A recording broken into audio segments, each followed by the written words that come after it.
The Valorian Alliance had always believed in peace through strength. For hundreds of years, their fleets guarded the stars, their diplomats kept trade flowing, and their citizens lived in comfort. But all that began to crumble the day the Krath, Dominion, arrived.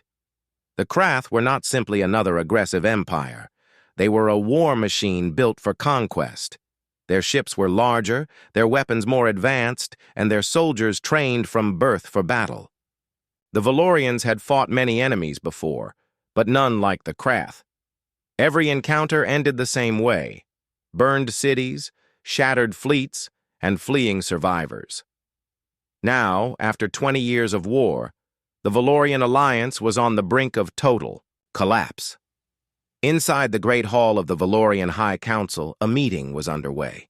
12 council members sat around a glowing table, the blue light casting deep shadows across their tired faces. Holoscreens floated above the table, showing maps of their star systems. Almost every system had red markers, symbols of Krath. Occupation. Councillor Arith Velkorin, commander of the Alliance Defense Forces, stood at the center. His once proud uniform looked worn, and his voice carried the weight of countless losses. "Members of the Council," he began, "the outer colonies are gone. The Krath fleet now controls the Zephyr Gate. Without it, our supply lines are broken. I estimate 3 weeks before they reach Valora Prime." Gasps filled the chamber. Valora Prime was the jewel of the Alliance, the homeworld, the cultural and political heart. If it fell, the war would be over. Councillor Tira Solon, known for her sharp tongue, leaned forward. "We have fought them for decades, Arith. Tell me, in all that time, have we won even one true victory?" The commander hesitated. "No, not one." Silence filled the room. It was the silence of hopelessness, of leaders who had already buried too many of their people. Councillor Maris Rin broke the quiet. "Then there is no more strategy left. Only surrender." The word hung in the air like poison. "Surrender?" Arith's voice grew harsh. "Do you think the Krath will grant mercy? They will not rule us. They will erase us. Every archive burned, every child turned into a soldier for their war machine." Maris lowered his gaze. He knew Arith was right. The Krath were not conquerors who ruled over others. They were exterminators. Still, no one offered a better plan. Every simulation their strategists ran ended with the same conclusion: total defeat. The Krath were simply too strong. It was then that one of the junior counselors, a young woman named Salari Ven, spoke up. "There is one thing we have not tried." The others turned toward her. "Send a galaxy-wide distress signal," she said. "There are civilizations beyond our borders. Perhaps one of them will save us." Tyra interrupted sharply. "You think strangers will risk war with the Krath for our sake?" Salari's eyes did not waver. "If we do nothing, we will die. If we call for help, maybe someone will answer. We have nothing left to lose." Arith crossed his arms. He hated the idea. Begging for help was not the Valorian way, but he also knew she was right. The Alliance had no more fleets to send, no more soldiers to spare. Pride would not save them. After a long silence, Councillor Tyra finally spoke again. "Send the signal." Hours later, in a control chamber deep beneath the council hall, technicians prepared the transmission. The message was simple. To any and all who can hear this: the Valorian Alliance faces annihilation by the Krath Dominion. Our worlds burn. Our fleets fall. We beg for aid. The signal was encoded in every known galactic language and sent across the void. No one expected an answer. Days passed. Reports from the front grew worse. The Krath had destroyed another defense station. Refugees poured into Valora Prime, filling shelters and streets. Entire families slept under the stars, waiting for ships that would never come. Arith visited the military command center daily. though there was little left to command. Most fleets were gone. He spent his time moving what forces remained, trying to delay the Krath advance. But every day the enemy came closer. Then, on the 10th day after the signal was sent, a communications officer ran into the council chamber, out of breath. "Commander Aerith, we have an answer." The room went still. Aerith's eyes narrowed. "From who?" The officer hesitated. "A species we have no record of. They call themselves humans. From a world named Earth." Murmurs spread across the chamber. Unknown species rarely made contact, and certainly not in times like these. Tyra raised an eyebrow. "What do they offer?" "They say," the officer read from his datapad, "that they will send ships and soldiers to join our fight." Laughter broke out. Bitter, hopeless laughter. "And how many ships do these humans have?" Maris asked sarcastically. "2? 3? The Krath will crush them the moment they arrive." Aerith silenced the room with a raised hand. "I will speak to them." The communication link was opened. On the hollow screen appeared a figure unlike any they had seen before. Tall, bipedal, with smooth skin and eyes that seemed almost to glow with intensity. The human wore heavy armor, its surface scratched and dented. "I am Captain Elias Kane of the United Earth Defense Forces," the man said in a deep voice. "We received your call for aid." Aerith studied the human. "Do you understand the risk? The Krath are the most powerful military force in this quadrant."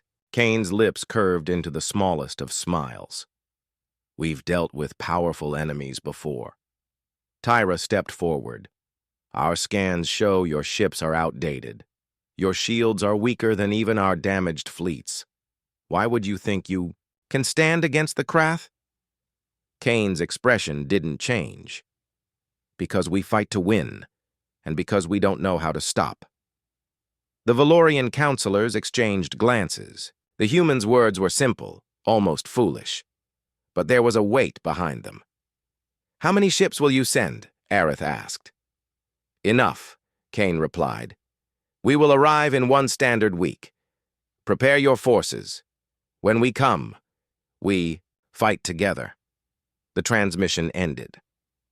That night, the council gathered in private. Debate raged. Some believed the humans were fools. Others feared they were mercenaries seeking payment. A few, like Solari, dared to hope. "They are coming," she said softly. "That is more than anyone else has done for us." Aerith said nothing. He had seen something in Kane's eyes, a spark he had not seen in years. It was not arrogance. It was something stranger, something dangerous. Far from Valora Prime, in the dark emptiness of space, the Krath fleet gathered. Admiral Vorin stood on the bridge of his massive flagship, the Korath's Fang, watching reports scroll across his command screen. The Valorians were finished. Soon, the final assault would begin. Victory was assured, and yet, a small line of text caught his attention. New vessels detected entering the sector. Configuration unknown. Estimated arrival, 7 days. The Admiral frowned. Whoever these newcomers were, they would die like the rest. He did not yet know that this time, the war would change. 1 week later, the skies over Valora Prime were restless. Patrol ships darted across the planet's orbit, scanning for any sign of incoming vessels. Every station was on high alert, not from fear of the Krath, that was constant, but from the promise made by the strange newcomers, humans. Inside the Valorian Military Command Center, Commander Aerith Vel Corin stood at the main viewing platform, arms folded behind his back. His eyes never left the massive hollow display that tracked all activity in the system. Each green dot was a friendly ship, each red dot an enemy. And right now, there were no red dots in range. But that would change soon. Counselor Solari Ven entered quietly, holding a datapad. "Any sign of them yet?" Aerith shook his head. "No, and our scouts report Krath movements increasing near the outer edges of the system. They may have detected the incoming fleet."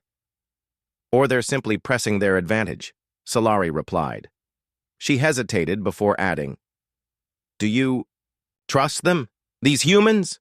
Aerith's gaze stayed on the display. Trust is earned in battle, not in words. We'll see. The first sign of the humans came as a ripple in the long-range sensors, a sudden distortion at the edge of Valorian space. The comms officer's voice rang out across the control room. Unidentified fleet entering system. Jump signatures. Irregular. Definitely not Krath. Put it on the main screen, Aerith ordered. A moment later, the view shifted to show the newcomers emerging from the void. Sleek and shining, they were not. Their ships looked raw. Angular hulls, exposed. Weapon ports, visible armor plating that bore the scars of past battles. Unlike Valorian vessels, which were built for speed and elegance, these ships looked like they had been designed by creatures who expected to be shot at and planned to shoot back harder. The largest among them, a massive warship with the name Iron Resolve painted in bold letters across its side, led the formation. Dozens of smaller ships followed, each bristling with missile bays, railguns, and strange-looking turrets. Solari leaned forward, studying the image. Their technology, it's primitive. Aerith nodded slowly. Yes, but there's something about those ships. They look like predators. Minutes later, the lead ship opened a comm channel. The hollow image of Captain Elias Kane appeared again, just as calm and steady as before. Commander Aerith, Kane greeted. We made good time. What's the situation? Aerith wasted no words. Krath forces are massing. They will strike soon. Good, Kane said, as if he were talking about the weather. We'll set up a defensive perimeter around your capital world. But I'm not here to sit and wait for them to come to us. Solari frowned. What do you mean? Kane's eyes narrowed, slightly. I mean we take the fight to them, Aerith blinked. That's suicide. Maybe for you, Kane replied evenly. Not for us. The room went quiet. Valorians were not used to hearing such confidence, certainly not from someone with weaker ships and no experience against the Krath. The human fleet moved into position with an efficiency that surprised even the most hardened Valorian officers. Their formations were tight, their maneuvers sharp, and their coordination flawless. Every ship seemed to know its place and purpose. Valorian tactical officers studied the humans' battle patterns, trying to understand. They don't rely on shielding as much as we do, one reported. They use heavy armor to absorb hits. And their weapons, they fire at a rate I've never seen before. It was true. The humans' railguns and autocannons could spit out a storm of projectiles. In seconds, overwhelming enemy defenses through sheer volume. It was a style of combat the Valorians considered crude, until they saw how well it worked. 3 days after the humans' arrival, the Krath appeared. Their fleet dropped out of warp like a swarm of black blades, their hulls sharp and menacing. The command center's alarms wailed as red markers flooded the tactical display. Krath fleet detected, shouted the sensor officer. 40 ships, no, 50, moving in fast. Aerith's stomach tightened. The humans had brought 25 ships. That was not enough. The comm crackled. Kane's voice came through, steady and unshaken. Commander Aerith, hold your ships back. Let us make first contact. Aerith almost refused. It was madness. But something in Kane's tone made him hesitate. Understood. Valorian fleet will stay in reserve. The battle began. The human ships advanced at full speed, weapons hot. The Krath, confident as ever, opened fire with beams of searing energy. Valorian officers watched in shock as the human ships took hit after hit and kept coming. Missiles streaked out from the Iron Resolve and its escorts, slamming into Krath cruisers with brutal force. Railguns ripped through enemy armor like paper. The humans didn't just fight, they charged, closing the distance until their guns could tear through the Krath hulls at point-blank range. Why aren't they keeping their distance? Solari asked aloud, eyes wide. They're trying to get inside the Krath's optimal range, Aerith replied, almost in disbelief. "They're forcing close-quarters combat. That's insane!" But insane or not, it was working. The Krath tried to adjust, but the humans were relentless. They used sudden, unpredictable maneuvers, darting to one side, then surging forward, then breaking apart into smaller attack groups that struck from multiple angles at once. Valorian tactical staff struggled to follow the chaos on their screens. "They're not following any standard fleet doctrine," one officer muttered. "No," Aerith said quietly.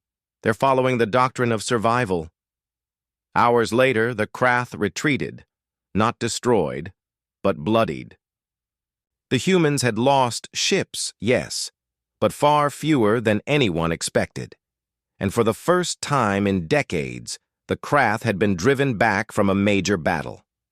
In the aftermath, the humans docked at Valora Prime. Soldiers in thick, rugged armor disembarked, their weapons slung casually at their sides. They looked nothing like the tall, graceful Valorians. They were shorter, more solidly built, with hard eyes and expressions that spoke of long experience. Valorian civilians stared as the humans marched past. Some whispered that they looked more like predators than soldiers. Others said nothing at all, simply watching in silence. In the council chamber, Kane stood before the leaders of the Alliance. "You asked for help," he said. "You got it. But understand this. We're not here to fight your war for you. We're here to fight it with you. You'll need to learn how we fight, and you'll need to be ready to do what's necessary." Tyra Solan's voice was skeptical. "And what exactly is necessary?" Kane's answer was cold and clear. "Whatever it takes to win." From that day forward, Valorian soldiers trained alongside human forces. They learned new tactics, ambushes, hit-and-run strikes, sabotage of enemy supply lines. At first, many resisted these methods. They seemed dishonorable compared to traditional Valorian warfare. But when they saw how effective they were, resistance faded. For the first time in years, hope began to stir. Yet deep in the void, the Krath were regrouping. Their pride was wounded, their anger burning. They would return, and when they did, they would bring the full weight of their war machine. The humans knew this, and they welcomed it, because for them, the war had only just begun. The Krath did not stay silent for long. Only 12 days after their defeat in space, they struck again, this time on the ground. Their target was Chorus IV, a Valorian border world rich in resources and home to nearly 2 million civilians. The planet's defenses were thin, its garrison under strength, and the Krath clearly meant to make an example of it. In the Valorian command chamber on Valora Prime, reports came in fast. "Krath troop carriers entering Chorus Wifi's atmosphere," said the comms officer. "Estimated ground forces, 10,000. Counselor Tyra turned to Commander Aerith. "The garrison won't hold for more than a day." Aerith's voice was tight. "Then we send reinforcements immediately." Before Tyra could object, Captain Elias Kane's voice came over the secure channel. "Send my people," Kane said. "We'll take point." Arrival at Chorus IV. The human dropships descended through the planet's cloudy skies like falling stars, engines roaring. Alongside them, Valorian transports carried mixed squads, some fully Valorian, others integrating human soldiers. The plan was simple: land before the Krath could capture the main city of Taros, then push them back to the open plains. Inside the lead human dropship, Sergeant Mason Gray sat with his helmet on, weapon across his lap. Around him were a dozen other human soldiers and 4 Valorian warriors in light armor. One of the Valorians, a tall soldier named Revan, glanced at the human's heavy gear. "Your armor is very thick. Does it slow you down?" Mason chuckled. "A little, but it stops us from dying. That's worth moving slower." Revan tilted his head. "You humans are strange. You prepare for injury as if you expect it. Mason's voice grew serious. On our world, you either prepare for the worst, or you don't make it home. The battle begins. The dropships landed hard on the outskirts of Teros. Smoke filled the sky and the sound of energy fire echoed across the streets. Civilians ran in all directions, chased by Krath shock troops, tall, armored figures wielding plasma rifles. The moment the doors opened, the humans charged. Their movements shocked the Valorians. While Valorian soldiers advanced in tight, cautious lines, the humans darted from cover to cover, firing in short, deadly bursts. They seemed to sense danger before it happened, reacting instantly to changing situations. A Krath trooper fired at Mason from a rooftop. Without hesitation, Mason dove to the ground, rolled, and came up firing, his rifle punching 3 rounds through the enemy's chest armor. The Krath fell, and Mason was already moving to the next threat. Revan watched, eyes wide. "You fight like predators," Mason grinned. "We are predators." Close quarters. Combat. The Krath tried to hold their ground, but the humans pressed forward relentlessly. Their weapons didn't fire elegant beams of light. They spat high-velocity projectiles that tore through armor and walls alike. The sound was deafening, a constant roar that shook the city. Valorian forces began to adapt. Watching the humans, they started moving faster, taking bolder risks, breaking away from their traditional rigid formations. The combined force pushed the Krath back, street by street. At one point, a group of Krath charged down a narrow alley, plasma rifles blazing. Instead of falling back, Sergeant Mason sprinted straight toward them, throwing a small metal cylinder. It landed in the middle of the group and exploded into a flash of light and sound that left the Krath stunned. Before they could recover, the humans were on them, fighting hand to hand. Knives, rifle butts, even bare fists. The humans used whatever they had to take their enemies down. Valorian soldiers, watching in shock, realized this was a kind of warfare they had never known. Brutal, close, and personal. Holding the line by. Midday, the joint force had pushed the Krath to the city's edge, but the enemy was not done. Reinforcements poured in, armored walkers stomping across the plains, their heavy cannons blasting buildings apart. The Valorians began to falter. They had never faced so many enemy machines at once. That was when the humans revealed another weapon, portable rocket launchers. Moving in small teams, they darted between ruins, firing at the walkers' joints and weak spots. One by one, the towering machines collapsed in flames. Kane's voice came over the comms. "Keep pushing! Don't give them time to regroup!" Mason and Revan fought side by side, their unlikely partnership keeping both alive. When a Krath soldier nearly skewered Mason with a blade, Revan's energy lance struck first. When Revan was pinned by suppressing fire, Mason's rifle cleared the path. By the time the sun began to set, the Krath were retreating. The city of Teros still stood, scarred and burned, but free. Aftermath. The streets were quiet now, except for the hum of med drones and the distant rumble of repair crews. Civilians emerged from hiding, their faces filled with relief and disbelief. For the first time in years, a Krath attack had been repelled.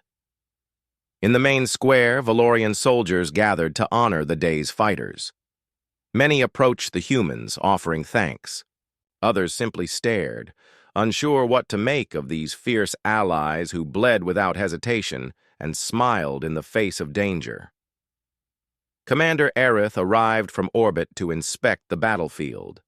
He found Kane standing near the wreckage of a Krath walker. "Arms crossed. You took heavy losses," Aerith noted. Kane nodded. "War always takes its price." "But you won." Kane looked him in the eye. "Winning is the only reason we fight." A change in the Valorians' word of the battle spread across the Alliance. The story of humans charging into the heart of the fight, of them refusing to retreat even when outnumbered, inspired many.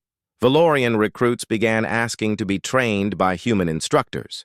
Soldiers began modifying their tactics, moving faster, striking harder. For the first time in decades, the phrase, "we can win," was heard in the barracks. But the Krath were not finished. Intelligence reports showed they were gathering a massive fleet near the Drexus cluster. It would be their largest assault yet. In the council chamber, Aerith briefed the leaders. "They will come with everything they have," he said. "If we survive this, the tide will turn in our favor." Tyra's eyes narrowed. "And if we don't survive?" Kane's voice was calm, but there was steel in it. "Then we make sure the Krath remember us for the rest of their lives." The Valorians exchanged glances. This was no longer just their war. It was a human war now, too, and humans fought to win or die trying. The victory on Chorus IV was only the beginning. For decades, the Valorian alliance had fought the Krath the same way. Fleet against fleet, army against army, battlefields chosen and fought over with strict military honor. And for decades, they had lost. The humans did not fight that way. New lessons. In the training yards on Valora Prime, Valorian soldiers gathered every morning. Instead of their usual drills, they now followed human instructors. Sergeant Mason Gray was one of them. He walked up and down the line of recruits, his voice firm. "The Krath are stronger than you. They have more ships, more weapons, more everything. You will not beat them by fighting the way they expect." One Valorian recruit raised his hand. "Then how do we fight?" Mason smiled slightly. "We fight dirty." Gasps came from the group. Valorians prided themselves on clean, honorable combat. But Mason continued. "You strike from the shadows. You attack where they're weak. You cut off their supplies. You destroy their fuel. You make them so tired and hungry they can't fight. You make them afraid." At first, many Valorians resisted these ideas. But when Mason's training squads began running small raids against Krath patrols and actually winning, attitudes began to change. The first sabotage mission. The humans proposed an ambitious plan. Strike at the Krath supply lines in the Drexus cluster. Without fuel, the Krath fleet massing there would be crippled. Commander Aerith was cautious. "This is deep in enemy territory. If you're caught, there will be no rescue." Captain Kane's reply was simple. "We won't get caught." A mixed team of humans and Valorians was assembled. Mason led the human side, while Revan, the Valorian who had fought beside him on Chorus IV, commanded the alien soldiers. The team boarded a small stealth ship, stripped of any markings. The journey through enemy space was tense. Krath patrols passed dangerously close, but the little ship kept to the shadows. They reached the target, a massive orbital fuel station guarded by only a few ships. It was the perfect opportunity. The infiltration disguised as a damaged civilian freighter, the team requested emergency docking. The Krath, unsuspecting, allowed them to land. Inside the station's dim metallic halls, the team moved quickly. Humans carried explosives in small packs, placing them at key points along the fuel conduits. Valorian soldiers provided cover, their energy lances ready. At one point, a Krath guard patrol rounded the corner. Mason and Revan acted instantly. Mason took the first two guards down with suppressed shots, while Revan silently dropped the third with a blade strike. Minutes later, the last charge was set. The team slipped back to their ship and drifted, away from the station. From the safety of a nearby asteroid field, they watched the fuel station erupt into a ball of fire. The explosion was so large it lit up the blackness of space. The Krath fleet in the Drexus cluster would be without fuel for weeks, changing the war. The sabotage was only the first of many operations.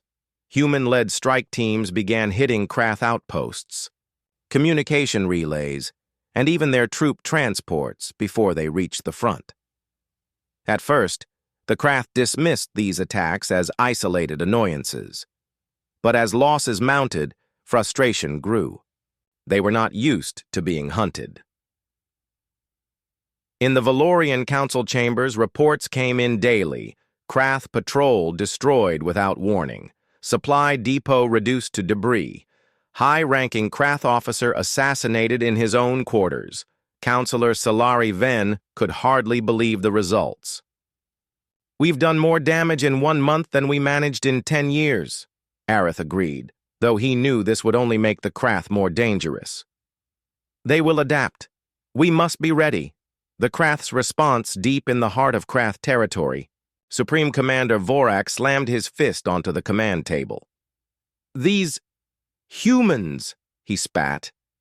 "They are not warriors. They are vermin. They bite at our heels and vanish before we can crush them." An officer spoke carefully. "Shall we increase our patrols?" Vorak shook his head. "No, we will strike at the heart. We will find their base and burn it to ash." But finding the humans' base would not be easy. Their fleets never stayed in one place for long. They moved constantly, hiding among Valorian ships or docking at uninhabited moons. The turning point. The biggest success came when the humans learned of a Krath weapons convoy carrying experimental plasma cannons to the front. These weapons could pierce even the heaviest armor. If they reached the war zone, they would be devastating. The humans devised a bold plan: capture the convoy instead of destroying it. Using decoy ships, they lured the Krath escort vessels away. Then, in a lightning-fast assault, they boarded the convoy ships, overwhelmed the crews, and seized the weapons. Within hours, the stolen plasma cannons were mounted on human and Valorian ships. The next battle would be very different. Rising morale word of the victories spread like wildfire. Valorian civilians began sending supplies and letters to the troops. Songs were written about the humans, fierce warriors from a distant, dangerous world who fought not for glory, but to survive. Young Valorians began cutting their hair short in imitation of human soldiers. Others painted the symbols of human units on their armor. For the first time in living memory, hope was stronger than fear. Even Aerith, once skeptical, admitted it openly in a meeting. "We owe them more than our gratitude. We owe them our lives." Preparing for the final battle, but the Krath were not beaten yet. Scouts reported that the enemy fleet had regrouped and was preparing for a full-scale assault on Valora Prime itself. This would be their last, desperate attempt to crush the Alliance. The War Room. Captain Kane stood before a holomap of the system. "They're coming with everything they have," he said. "If we break them here, they won't recover." Tyra Solan asked the question on everyone's mind. "And if we don't break them?" Kane's answer was quiet, but it cut through the room. "Then we make sure they bleed so much they'll wish they'd never found this part of the galaxy." Aerith nodded grimly. "Every ship, every soldier will be ready. Valorians and humans, together." Far away in the dark, the Krath fleet began its march toward Valora Prime. The war was about to end, one way or another. The battlefield was silent for a moment, but the silence felt wrong. Smoke rose in black pillars across the plain. Wreckage from both sides lay scattered like broken toys. The air smelled of metal, dust, and blood. General Kyle of the Virexi Alliance stood on the ridge, scanning the horizon. He knew this quiet was only the breath before the final storm. His forces were badly wounded. Ammunition was low. Many soldiers could not even stand. Beside him stood Colonel Hayes, leader of the human unit. His armor was scorched, and his face was marked with dirt and exhaustion. But his eyes still burned with the same unshakable resolve Kyle had seen from the first day they met. "They'll come again," Hayes said. Kale nodded slowly. "And when they do, it will be to finish us." Hayes turned toward his men. The humans were already preparing, reloading weapons, repairing damaged drones, and checking their wounded. None of them looked afraid. They all moved with quiet determination. The enemy returns in the distance. A low rumble began. It grew louder until the ground itself seemed to shake. Then, over the horizon, the enemy appeared, the Drokar horde. Their numbers had not decreased much despite the fierce battles. Black and red banners waved in the wind above their heavy tanks and walking war machines. Their warriors marched, forward in perfect rhythm, a dark tide of destruction. Kale's heart sank. His own forces numbered only a fraction of what they had at the start of the war. They could not hold this position for long. But Hayes only smiled grimly. Perfect. Now we know exactly where they're coming from. The human plan. During the night, Hayes and his soldiers had prepared a final strategy. It was risky, almost suicidal, but it might work. We hit them hard and fast, Hayes explained to Kyle. Not here on the ridge. We'll meet them, halfway before they can set up their heavy guns. Kale frowned. That means running directly into their main force. You'll be surrounded. Hayes shrugged. We're humans. We don't like waiting to be destroyed. We'd rather take the fight to them. The plan was simple.